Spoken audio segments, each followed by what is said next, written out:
It was a long day for Mike, being fresh out of college and spending all day online checking his job applications. He found the lack of replies depressing.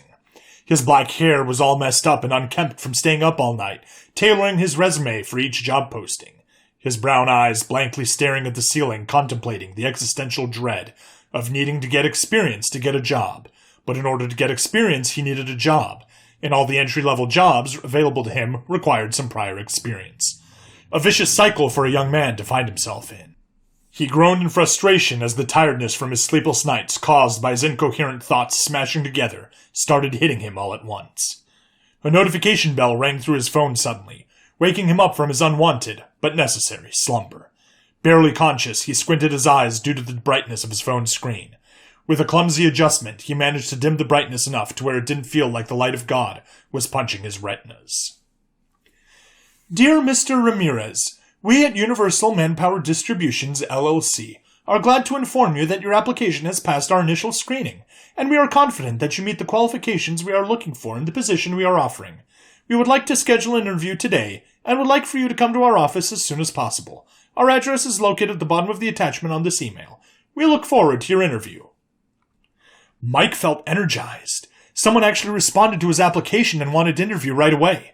Quickly tidying up his room and appearance, he took one last look in the mirror before heading out the door and to his, hopefully, new job. As he made his commute to the address on the email provided, warning bells started ringing in the back of his mind. He forgot what job he applied for due to the dozens of applications he sent out, as well as the immediate hiring, or at least hope for immediate hiring, without going through the hoops that today's hiring process required you to jump through. As he arrived at the destination, it looked more like an abandoned warehouse. Something just doesn't feel right, he thought to himself. Where's the sign or company logo? I might be getting mugged or some shit, Mike uttered to himself. Oh well, nothing ventured, nothing gained, I suppose. Mike knocked on the gated entrance and stood back as the gate opened by itself. The door leading into the warehouse slowly opened as well, revealing a dark room that Mike could barely see inside. He cautiously walked in and was greeted by a woman wearing earmuffs. The woman had bright blonde hair with green eyes, fair skin, and a petite frame. She looks at Mike and smiles. Ah, you must be Mr. Ramirez. I'm Alune, the company's liaison. I have been waiting for you. She gestured to a chair next to the door. Please, come inside and grab a seat. The interview will begin shortly. Mike felt unease at the woman's demeanor, but still listened to her instructions and took a seat. The reception room was dark, with the only visible light being the small lamp on the reception desk. The receptionist spoke with an accent that Mike couldn't make out. As Mike made his way to the interview room, he took a quick glance at the receptionist, wondering why she was wearing earmuffs, only to realize that the earmuffs barely cover her ears.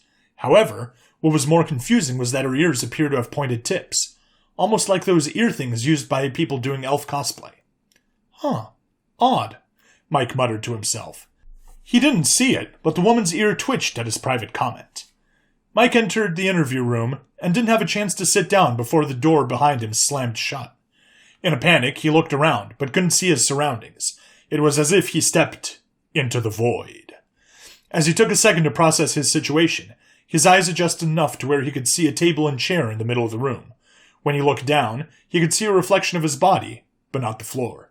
He scanned the room and noticed that there were no light sources, yet he could see himself plain as day. What's more, he noticed the furniture didn't cast any shadows either. He nervously walks his way to take a seat, and a new woman wearing what appeared like a white toga suddenly appeared in front of him in a bright but subtle aura of white light. Hello, Mr. Ramirez, and welcome to Universal Manpower Distributions, LLC.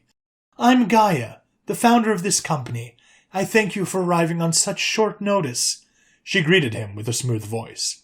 Mike was flabbergasted at the situation he found himself in, trying to keep his cool and not point out that the woman in front of him, Gaia, appeared to be glowing.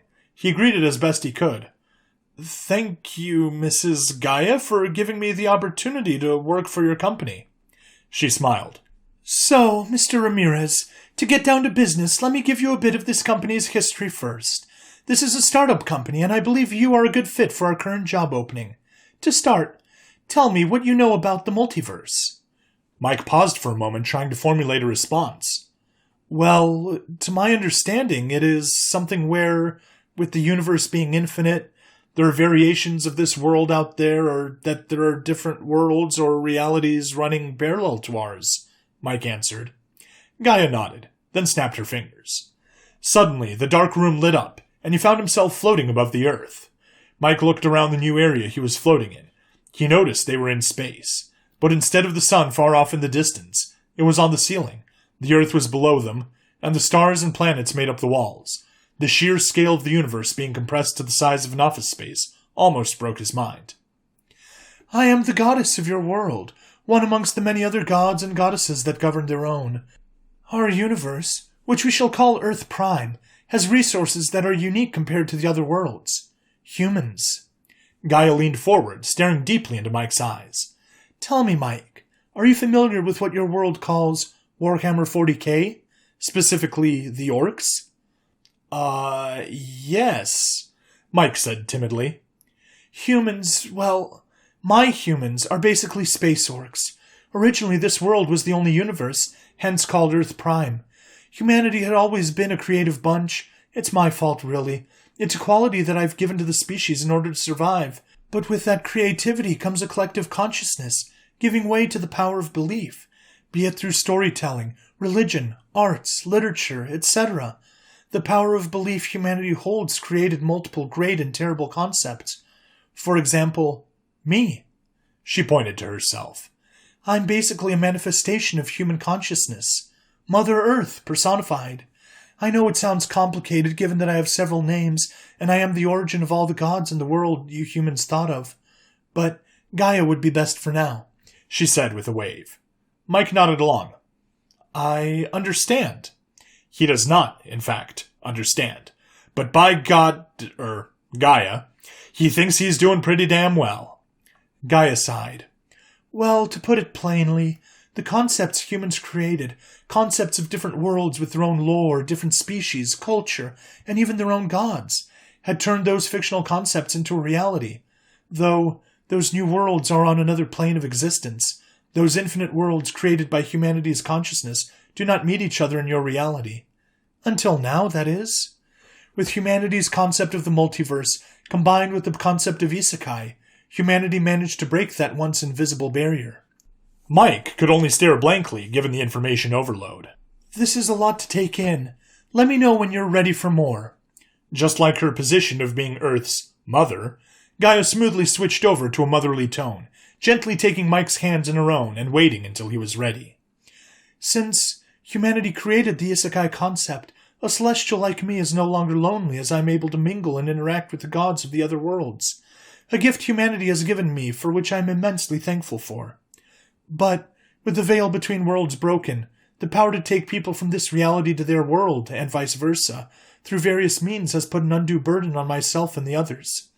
Though humanity's consciousness isn't all sunshine and rainbows, there are worlds in turmoil that the native residents cannot handle. Over time, the people of those worlds prayed and begged their gods, who in turn begged me, to allow a soul from Earth Prime to be summoned and provide assistance.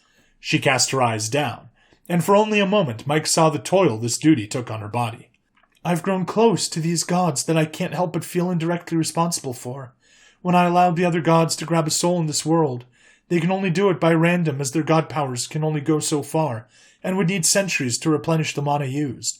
Multiply that with the growing number of worlds that humanity keeps creating. It can get out of hand and risk dire consequences. So I've come up with a system. Instead of having gods from other worlds come by all willy-nilly to get a soul from Earth Prime, I started this company instead to outsource in picking up specific souls, suited for the gods who request specific criterias. All souls will be delivered to those worlds with their mana used as currency paid to me. You'll be compensated as well, which we'll get to later. Mike, still trying to recover from the initial revelations, was nearly knocked on his ass by what the goddess just told him. Why can't these worlds have their own people deal with these problems on their own? He asked after revealing his sanity. Good question, Mike. She rubbed his head affectionately. Well, to start off, the concept of magic, for example, has existed within humanity's consciousness for a long time, but it doesn't exist in this world like it does in the other worlds. Think of a person on the other world as a bottle that can store mana. Eventually it will fill up, But with an Earth Prime human in that world, they would be like a bottomless bag and would be powerful enough to stop whatever threat that world faces. Her face grew dark. Sometimes, it's not always monstrous entities that are the problems in the other worlds. Humanity isn't perfect, and thus the worlds created in their collective consciousness may be utopian in theory, but in practice, it's a different story. Those other worlds stagnate as a society, both culturally and technologically.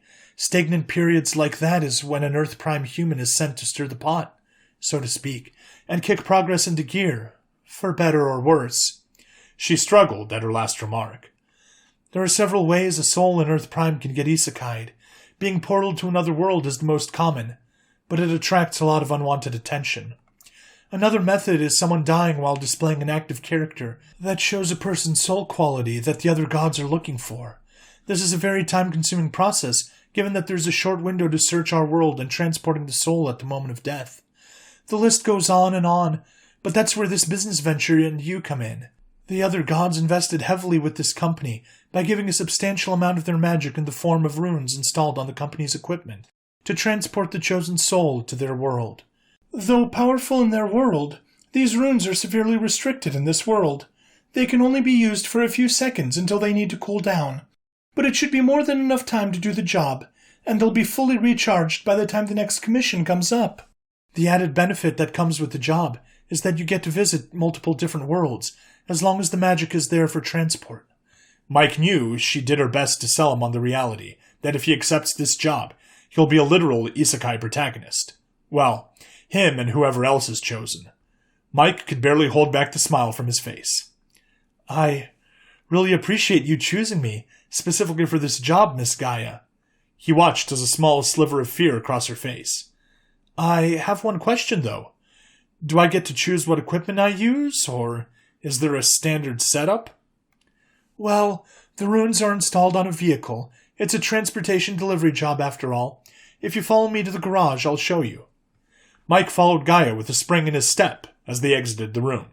As they exit, Gaia nodded at Alune. This is Alune. She's a goddess of the other world and one of our investors. She's also our first client. Alune nodded back and smiled. I see that things are coming along nicely. It was good meeting you, Mr. Ramirez, but I better get going. Time may not mean much to us deities, but we run on mana, and my tank is almost on E, to borrow a human phrase. I'll be seeing you later, Gaia. This has been a momentous day. Alune slowly faded away, with Mike watching on and grinning like a child that saw his first magic trick. They arrived at the garage entrance minutes later. This is the vehicle you'll be using to transport souls to the other world, Mike. Gaia threw open the sheet metal door to reveal Mike's assigned method of transportation. So, are you in? Gaia said with a smile, while holding a clipboard. To make it official and for legal reasons, I just need you to sign this document.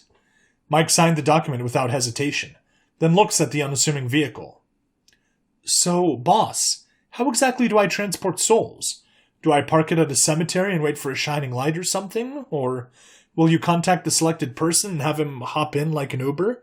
Gaia looks up at Mike, revealing a shit-eating grin.